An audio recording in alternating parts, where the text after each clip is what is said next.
مائیں اور بہنیں، میں اللہ تعالیٰ کا شکر بجا لاتا ہوں کہ اللہ تعالیٰ نے ہمیں اشرف المخلوقات میں سے انسان بنایا، پھر انسانوں میں سب سے افضل ترین مسلمان بنایا، پھر مسلمانوں میں اللہ تعالیٰ نے ہمیں خالص مخلص عقیدہ توحید پر عمل کرنے والا سچا اور پکا مسلمان بنایا۔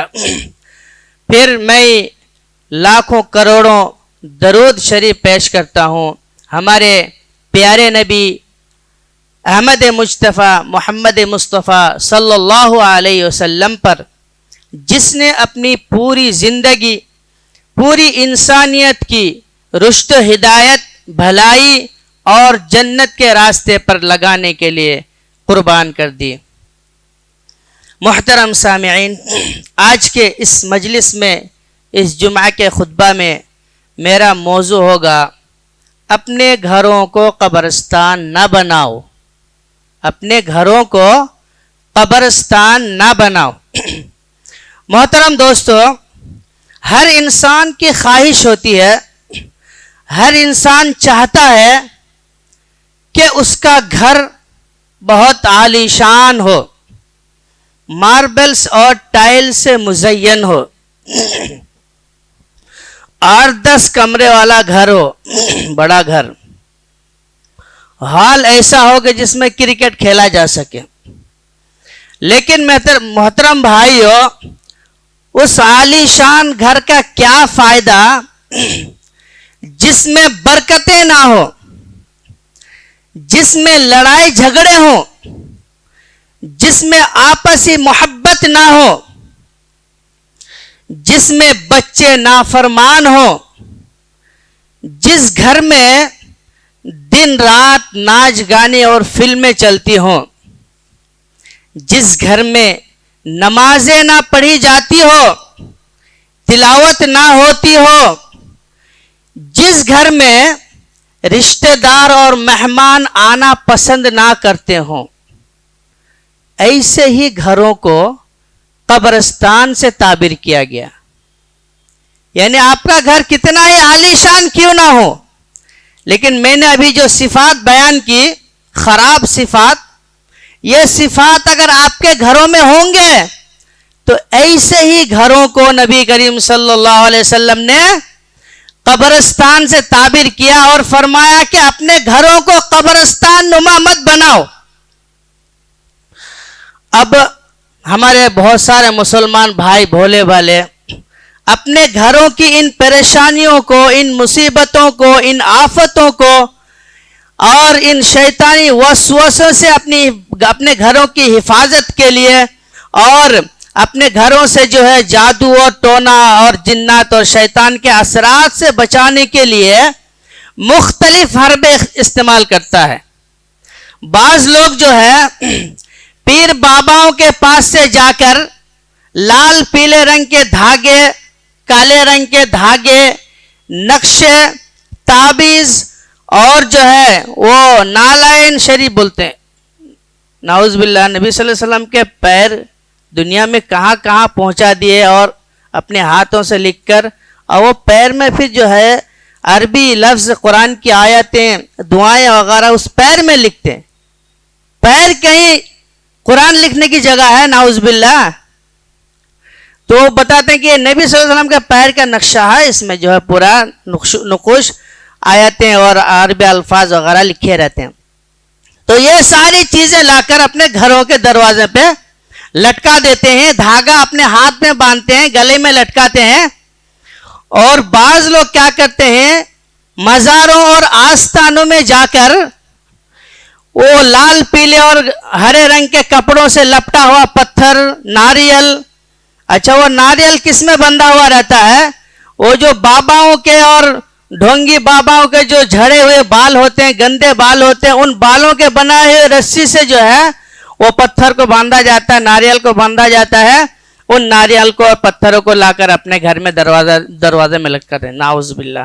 میرے محترم بھائیو، یہ سارے اعمال جو ہے شرکی اعمال ہیں اور یہ شیطانی حربہ ہے۔ آپ جہاں سے لاتے ہیں آستانوں میں بیٹھے ہوئے مجاور لوگ، یہ آپ کے جیب بھی خالی کرتے ہیں، آپ کی دنیا بھی برباد کرتے ہیں، اور آخرت تو برباد ہو ہی جاتا ہے۔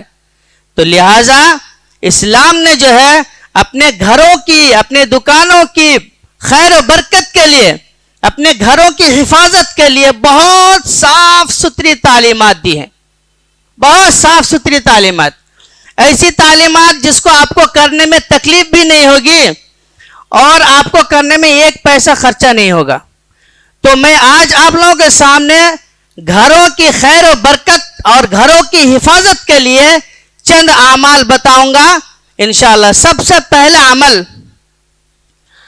ہم اپنے گھروں میں جو ہے سنت اور نوافل نماز کی پابندی کریں، سنت اور نوافل نمازوں کی ہم پابندی کریں، مسجد میں فرض نماز پڑھیں اور گھروں میں کیا سنن و نوافل نمازوں کی پابندی کریں۔ میں ایک ایک کر کے جو ہے حدیث کے ذریعے سے انشاءاللہ آپ لوگوں کے سامنے بات رکھنے کی کوشش کروں گا کہ گھروں میں سنن و نوافل نماز پڑھنے کی کتنی فضیلت ہے اور کتنا زیادہ افضل ہے، اور ان نمازوں کے ذریعے سے آپ کے گھروں کی کیسے حفاظت ہوتی ہے، اور ان نمازوں کے ذریعے سے آپ کے گھر میں کیسے خیر و برکت نازل ہوتی ہے، آپ کے سامنے پیش کروں گا۔ سب سے پہلے حضرت ثابت بن نافع رضی اللہ تعالیٰ عنہ سے مروی ہے کہ نبی کریم صلی اللہ علیہ وسلم نے فرمایا، صلو ایھا الناس فی بیوتکم فإن افضل صلاة المرء فی بیتہ الا المکتوبہ۔ مسلم شریف کے حدیث میں ہے کہ نبی کریم صلی اللہ علیہ وسلم فرماتے ہیں، لوگوں تم اپنے گھروں میں نماز پڑھو، بے شک لوگوں کی گھر کی نماز زیادہ بہتر ہے مسجد سے، یعنی مسجد سے زیادہ گھروں میں سنن و نوافل نماز پڑھنے کی زیادہ فضیلت ہے، زیادہ افضل ہے، الا المکتوبہ، سوائے فرض نمازوں کے۔ تو فرض نماز تو ہمیں مسجد ہی میں پڑھنا، جماعت کے ساتھ ہی پڑھنا ہے، لیکن فرض نمازوں کے علاوہ جو بھی نمازیں سنت ہے، نوافل ہے، تہجد ہے، چاشت ہے، اشراق ہے، ساری نمازیں جو ہے ہم گھر میں ہی پڑھیں، یہ حدیث سے پتہ چلتا۔ اور ایک حدیث حضرت عبداللہ بن عمر رضی اللہ تعالیٰ عنہ سے مروی ہے کہ نبی کریم صلی اللہ علیہ وسلم فرمایا، اجعلوا فی بیوتکم من صلاتکم ولا تجعلوها قبورا۔ ابو داؤد کی روایت ہے کہ اے لوگوں تم جو ہے نمازیں اپنے گھروں میں پڑھا کرو، ولا تجعلوها قبورا، اور اپنے گھروں کو قبرستان نہ بناؤ۔ مطلب کیا ہوا؟ قبرستان میں نماز نہیں پڑھی جاتی ہے، تو کہا گیا کہ اپنے گھر کو قبرستان نہ بناؤ، اپنے گھر کو قبر نما مت بناؤ نمازیں نہ پڑھ کر۔ تو ہم اپنے گھروں کو قبر نما بننے سے بچانے کے لیے کیا کرنا؟ سنت و نوافل نمازیں جو ہے ہم اپنے گھروں میں پڑھنا۔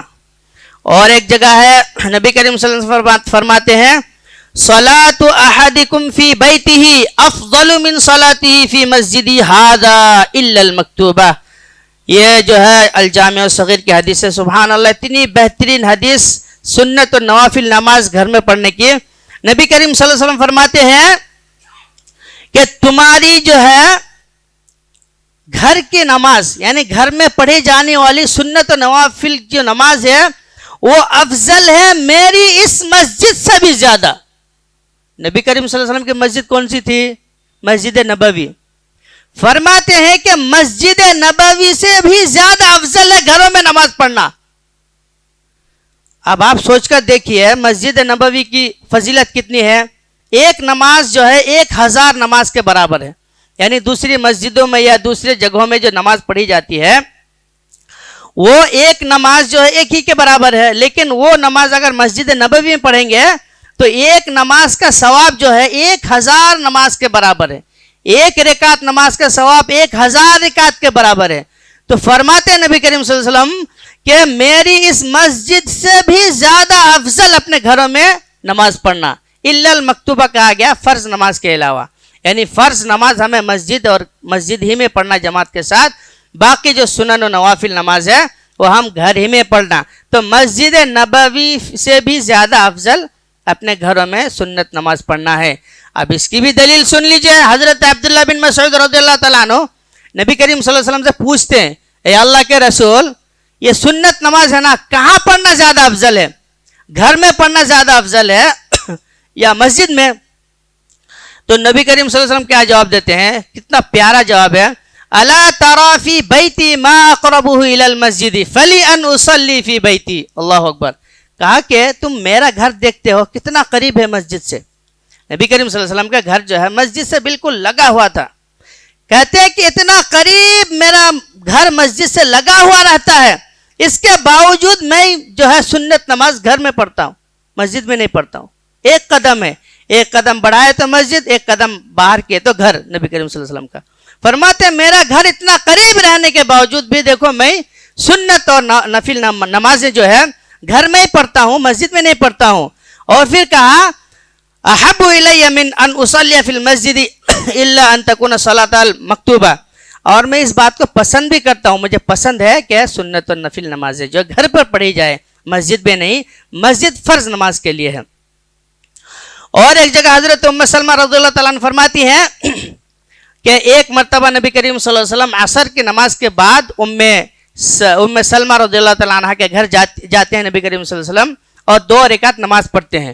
تو پوچھا گیا یہ اللہ کے رسول یہ کس چیز کی نماز پڑھیں آپ عصر کے بعد 2 رکعت؟ کہا کہ میں مسجد میں جو ہے ظہر کی نماز کے بعد 2 رکعت جو نماز سنت ہے وہ میں پڑھ نہیں سکا، بہت بزی ہو گیا تھا، بہت مشغول ہو گیا تھا، لہذا میں ظہر کے جو 2 رکعت چھٹی ہوئی سنت ہے اس کو میں ابھی اس گھر میں پڑھا ہوں. تو پتہ چلا کہ نبی کریم صلی اللہ علیہ وسلم جو چھوٹ جاتے تھے سنت وہ جو ہے وہ مسجد میں نہیں پڑھتے تھے، گھر میں پڑھتے تھے. چاہتے تھے تو وہ فرض نماز کے بعد جلدی سے 2 رکعت پڑھ لیتے لیکن نہیں پڑھے. وہ 2 رکعت نماز جو ہے عصر کے بعد گھر میں آ کر پڑھے. اسی طرح سے تہجد کی نمازیں تو نبی کریم صلی اللہ علیہ وسلم کو معمول تھا، گھر میں پڑھتے تھے. حضرت عائشہ رضی اللہ تعالیٰ عنہ فرماتی ہیں کہ نبی کریم صلی اللہ علیہ وسلم رات میں اٹھتے نماز کے لیے کھڑتے.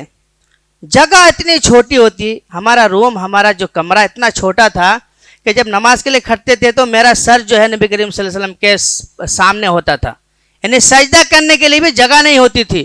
تو نبی کریم صلی اللہ علیہ وسلم جو ہے ہاتھ سے جو پیر کو تھوڑا ہٹاتے تھے تو سائڈ کرتے تھے تاکہ سجدہ کر سکے. سبحان اللہ. دونوں جہان کا بادشاہ، دونوں جہان کا سردار، ایک اشارے پہ دنیا قدموں میں آ جاتا. لیکن نبی کریم صلی اللہ علیہ وسلم کا گھر دیکھیے، چھوٹا سا کمرہ. تو نبی کریم صلی اللہ علیہ وسلم تہجد کی نماز پڑھتے. اس کے بعد جب وتر کے باقی رہتا تو نبی کریم صلی اللہ علیہ وسلم فرمایا جی اٹھو تم بھی پڑھو وتر کی نماز. تو حضرت عائشہ اٹھتی اور وتر کی نماز پڑھ لیتی. تو دیکھیے تہجد کی نماز بھی جو ہے یہ گھر پہ نبی کریم صلی اللہ علیہ وسلم پڑھتے تھے. اسی طرح چاشت کی نماز، 2 نمازیں، ایک اشراق اور ایک چاشت. اس میں لوگوں کو کنفیوز ہے. تو اشراق کی نماز جو ہے جو فجر کے بعد سورج جیسے نکلتا ہے اس ٹائم جو پڑھتے ہیں وہ جو ہے اشراق کی نماز ہے. اس نماز کی فضیلت مسجد ہی میں ہے. وہ کیسے؟ میں نے لاسٹ منتھ میں بتایا تھا کہ جو فجر کی نماز جماعت سے پڑھتا ہے اور سورج نکلنے تک جو ہے وہ ذکر میں مشغول رہتا ہے اور سورج نکلنے کے بعد 2 رکعت پڑھ کر گھر جاتا ہے تو اس کو مکمل طور سے حج اور عمرے کا ثواب ملتا. مکمل بول کے 3 بار کہا گیا کہ مکمل طور سے حج اور عمرے کا ثواب ملتا. تو یہ ہے اشراق کی نماز. چاشت کی نماز جو 9, 10, 11 بجے یعنی ظہر کی اذان سے پہلے جو پڑھی جاتی ہے اس نماز کو جو ہے چاشت کہا جاتا ہے. وہ بھی وہ سنت ہے. اب یہ چاشت کی جو سنت ہے یہ تو بالکل مفقود ہے، ہمارا نظر ہی نہیں آتا چاشت کی جو سنت جو ادا کرنے والے ہیں بول کے. تو جس طرح ہم 5 وقت نماز کے بعد جو سنتیں پڑھتے ہیں اس کی جیسی فضیلت ہے ویسے بھی اس چاشت نماز کی سنت کی فضیلت ہے. لیکن ہم جو ہے ان سنتوں کو تو پابندی کے ساتھ پڑھتے ہیں لیکن اس سنت کو ہم بالکل چھوڑے ہوئے ہیں. تو ہم آپ سب کو کوشش کرنا چاہیے کہ اس سنت کو بھی زندہ کریں. تو چاشت کی نماز بھی نبی کریم صلی اللہ علیہ وسلم جو ہے گھر پر پڑھتے تھے. حضرت ام ہانی رضی اللہ تعالیٰ عنہ فرماتی ہیں کہ فتح مکہ کے دن نبی کریم صلی اللہ علیہ وسلم میرے گھر پر آئے اور غسل فرمایا. غسل کرنے کے بعد 8 رکعت نماز پڑھی، 8 رکعت چاشت کی. تو اس سے بھی پتہ چلا، یہ ابو داؤد کی روایت ہے، ترمذی کی، اس سے پتہ چل رہا ہے کہ نبی کریم صلی اللہ علیہ وسلم چاشت کی نماز بھی گھر پہ پڑھتے تھے. اسی طرح مسلم شریف کی ایک حدیث میں سنت رواتبہ جو 12 رکعت ہیں جس کی بہت بڑی فضیلت ہے حدیث میں، جو 12 رکعت سنت پابندی کے ساتھ پڑھتا ہے اس کے لیے جو ہے جنت میں باغات تیار ہوتے ہیں. 12 رکعت کون کون سے ہیں؟ فجر سے پہلے 2 رکعت، ظہر سے پہلے 4 رکعت، ظہر کے بعد 2 رکعت، مغرب کے بعد 2 رکعت اور عشاء کے بعد 2 رکعت. اس طرح 12 رکعت جو سنت ہے، اس سنت کی بہت زیادہ فضیلت ہے. تو یہ سنت بھی نبی کریم صلی اللہ علیہ وسلم گھر پر ہی پڑھتے تھے. اس کے لیے لمبی حدیث ہے کس طرح سے پڑھتے تھے، کیسے پڑھ کر مسجد آتے تھے، پھر مسجد سے پھر گھر جا کر کیسے پڑھتے تھے، یہ لمبی حدیث ہے. تو پتہ چلا کہ سنت رواتبہ جو 12 رکعت ہے، یہ سنتیں بھی نبی کریم صلی اللہ علیہ وسلم گھر پر ہی پڑھا کرتے تھے، مسجد میں نہیں پڑھتے تھے. اسی طرح مغرب کے بعد جو 2 رکعت ہیں، یہ 2 رکعت کے تعلق سے نبی کریم صلی اللہ علیہ وسلم خاص طور سے حکم دیا کہ اپنے گھروں میں پڑھو. حضرت محمود بن لبید رضی اللہ عنہ فرماتے ہیں کہ ایک مرتبہ نبی کریم صلی اللہ علیہ وسلم قبیلہ بنی عبد الاشہد کی مسجد میں گئے اور مغرب کی نماز پڑھائی. مغرب کی نماز پڑھا کر فرمائے، لوگوں ارکعوا ہاتین رکعتین فی بیوتکم. یہ ابن ماجہ کی روایت ہے کہ لوگوں یہ جو 2 رکعت سنت ہے نا مغرب کی نماز کے بعد کی، یہ گھروں میں جا کر پڑھو.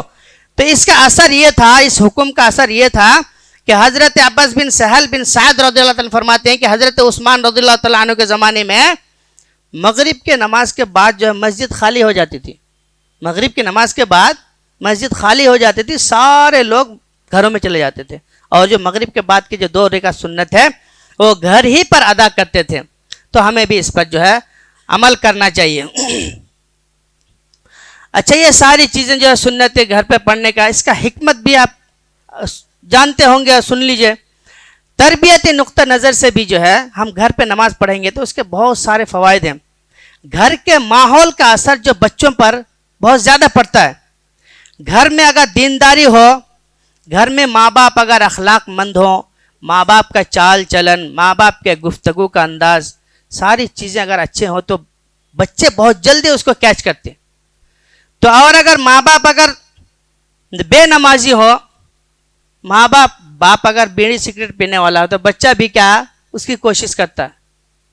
ماں باپ اگر گالی گلوچ کرنے والے ہوں، آپس میں لڑائی جھگڑے کرنے والے، بد زبانی کرنے والے ہوں تو بچے کی بھی زبان گندی ہوتی ہے، بچے بھی جو ہے گالی سیکھتے ہیں.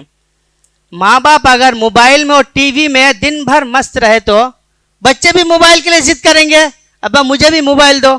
اس لیے آپ دیکھتے ہوں گے گھر میں جتنے بچے ہوتے ہیں سب کے ہاتھ میں موبائل، بے حد ضد کرتے ہیں. اور ضد آتا کہاں سے ہے؟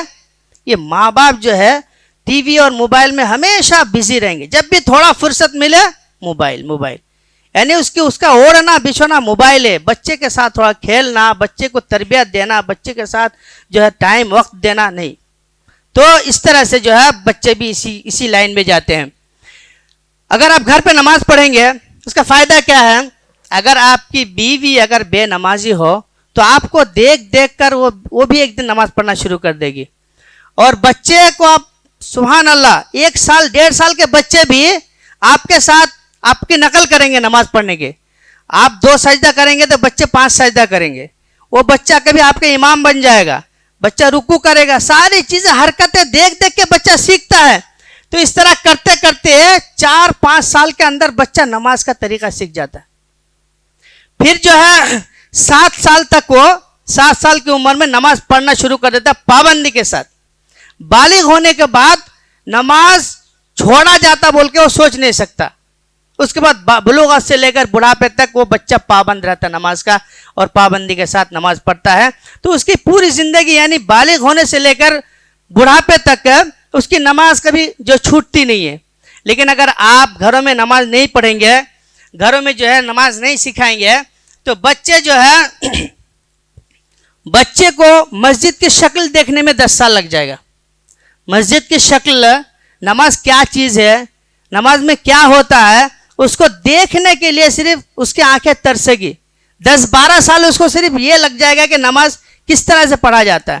جوان ہونے کے بعد وہ تھوڑا بہت سیکھنا شروع کرے گا. ادھیڑ عمر تک بھی جو ہے نماز صحیح سے سیکھ نہیں پائے گا. پابندی تو چھوڑیے، جمعہ نماز پڑھیں گے. اس کے بعد ادھیڑ عمر کے بعد بڑھاپے، اس کے بعد کمزوری، اس کے بعد اسی طرح سے بے نمازی بن کر موت آ جاتی ہے. تو ساری ذمہ داری کس کی؟ ماں باپ کی. اللہ تعالیٰ پوچھے گا. تو اس لیے سنت نوافل اگر گھر میں پڑھیں گے تو بے حد جو ہے فائدہ برکت ہے. اور اس کی برکت کتنی ہے وہ بھی سن لیجئے. مسلم شریف کی حدیث ہے، حضرت جابر رضی اللہ عنہ فرماتے ہیں کہ نبی کریم صلی اللہ علیہ وسلم فرمایا اذا قضى احدكم الصلاة في مسجده فليجعل لبيته نصيبا من صلاته فإن الله جاعل في بيته من صلاته خيرا. کہ تم فرض نماز جب پڑھ لو مسجدوں میں تو گھروں کے لیے بھی کچھ نمازیں باقی رکھو اور گھروں میں جا کر نماز پڑھو. یقیناً اللہ تعالیٰ اس نماز کی برکت سے تمہارے گھروں میں خیر و برکت عطا فرماتا ہے. اب گھروں کی حفاظت اور گھروں کی برکت کے لیے نماز گھر میں پڑھنا چاہیے. بہت ساری باتیں آپ سن لیے. اب دوسرا عمل کیا کرنا گھروں کی خیر برکت اور گھروں کی جو ہے حفاظت کے لیے؟ دوسرا عمل ہے قرآن کریم کی تلاوت.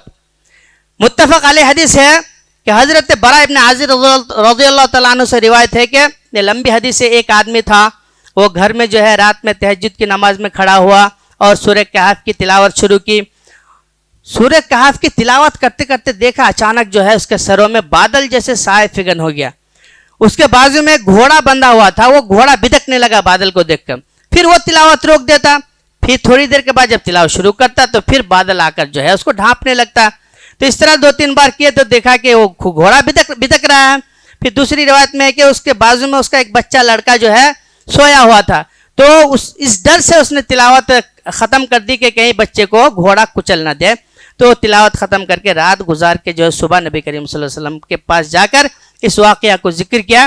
تو نبی کریم صلی اللہ علیہ وسلم فرمایا تلک السکینہ، یہی تو سکینہ ہے تلاوت کی وجہ سے. تم جو تلاوت کر رہے تھے گھر میں، اس تلاوت کی برکت سے یہ سکینت نازل ہو رہی تھی. سکینت اس میں سارے جامع لفظ ہیں، تو اس میں برکت نازل ہو رہی تھی. یہی چیز جو ہے تمہارے اوپر سکون اور اطمینان نازل ہو رہا تھا اس قرآن کی تلاوت کی وجہ سے. اس قرآن کی تلاوت کی وجہ سے تمہارے گھروں میں برکتیں نازل ہو رہی تھی. اگر تم، اور ایک روایت میں، اگر تم اس تلاوت کو جاری رکھتے تو اس بادل کو جو ہے لوگ بھی دیکھنے لگتے. سبحان اللہ. تو تلاوت کرنے سے جو ہے گھروں میں سکینت نازل ہوتی ہے، برکت نازل ہوتی ہے. اسی طرح سے اور بہت ساری حدیثیں، ٹائم کم ہے. ایک حدیث ہے لا تجعلوا بیوتکم مقابر ان الشیطان ینفر من البیت الذی تقرأ فی سورۃ البقرہ.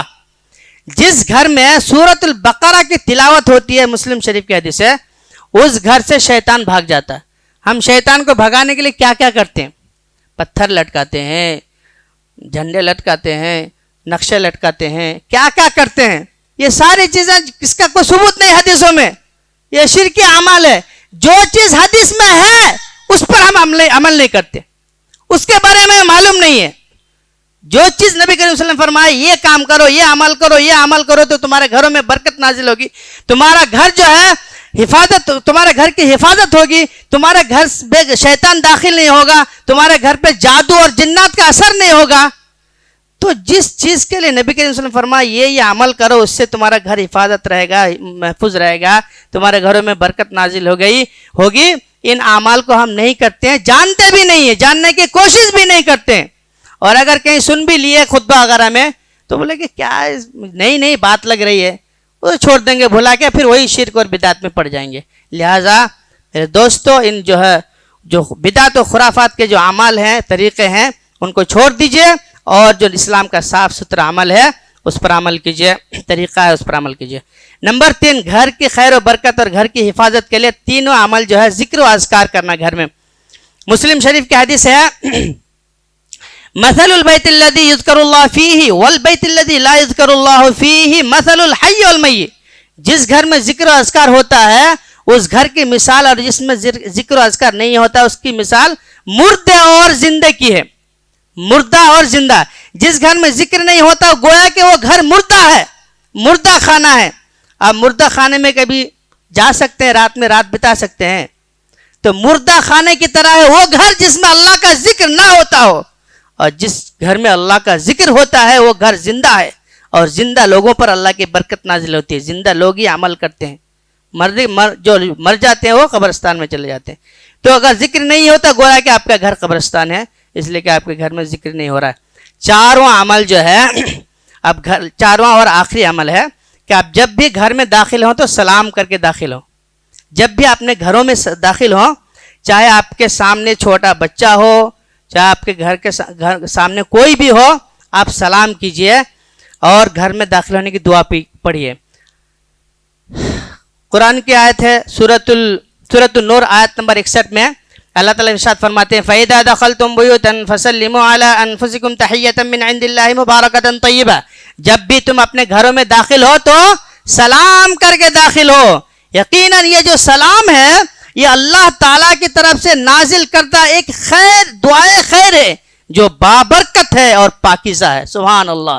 یہ جو سلام ہے نا، یہ بہت ہی زیادہ بابرکت اور پاکیزہ کلمہ ہے. یہ دعائے خیر ہے. تو یہ دعا جب کریں گے، سلام کریں گے گھروں میں، تو جو ہے گھروں میں برکت نازل ہوگی اور گھروں سے جو ہے یہ گھروں کی حفاظت ہوگی اور شیطان کے وسوسے سے، جادو ٹونا کے اثرات سے جو ہے گھر محفوظ رہے گا. لہٰذا اللہ تعالیٰ سے دعا. تو میں آخر میں یہی گزارش کروں گا کہ اسلام کی جو پاک صاف پاکیزہ تعلیمات ہے ان پر عمل کیجئے. 4 چیز میں نے بتایا ہے. پہلی چیز کیا ہے؟ سنن و نوافل نماز جو گھر پر پڑھیے. دوسرا عمل کیا ہے؟ قرآن کریم کی تلاوت کیجئے. آپ اگر تلاوت نہیں جانتے ہیں تو کوشش کیجئے تلاوت سیکھنے کی، اور جو ہے نہیں تو کیسٹ وغیرہ موبائل سے کے ذریعے سے بجائیے گھر میں قرآن، اور جلد از جلد جو ہے سیکھنے کی کوشش کیجئے. تیسرا عمل جو ہے وہ جو ہے ذکر و اذکار کیجئے گھر میں. صبح شام کے اذکار ہے، سونے سے پہلے کے اذکار ہیں. اور چوتھا کیا ہے؟ سلام کیجئے. تو سنن نوافل گھر میں پڑھیے. دوسرا قرآن کی تلاوت کیجئے. تیسرا ذکر و اذکار کیجئے گھر میں. اور چوتھا جب بھی گھر میں داخل ہوں تو سلام کر کے داخل ہوں. تو انشاءاللہ یہ اعمال اگر کریں گے تو آپ کا گھر انشاءاللہ محفوظ رہے گا. آپ کے گھر میں شیطان ہوگا بھی تو بھاگ جائے گا، اور آپ کے جو بھی جادو کے اثرات ہیں، جو بھی شیطان کے وسوسے ہیں، جو بھی آپ کی پریشانیاں، مصیبت، الجھن جو ہے نفسیاتی پریشانی، بیماریاں، ساری انشاءاللہ اس برکت سے ختم ہوگا. اللہ تعالیٰ سے دعا ہے کہ اللہ تعالیٰ ہم تمام بھائیوں کو، ہم تمام مسلمانوں کو شریعت کا پاک صاف اور پاکیزہ تعلیمات پر عمل کرنے کی توفیق دے، اور جتنے بھی بدعات و خرافات اور جو ہے وہ باباؤں کے اور جو شیطانی جال بچھائے رکھا ہے، ان سب جھنجھٹوں سے، ان سب جھمیلوں سے، ان سب شرکی اعمال سے اپنے آپ کو بچائیے. اللہ تعالیٰ ہمیں اس کی توفیق عطا فرمائے. وآخر دعوانا ان الحمدللہ رب العالمین.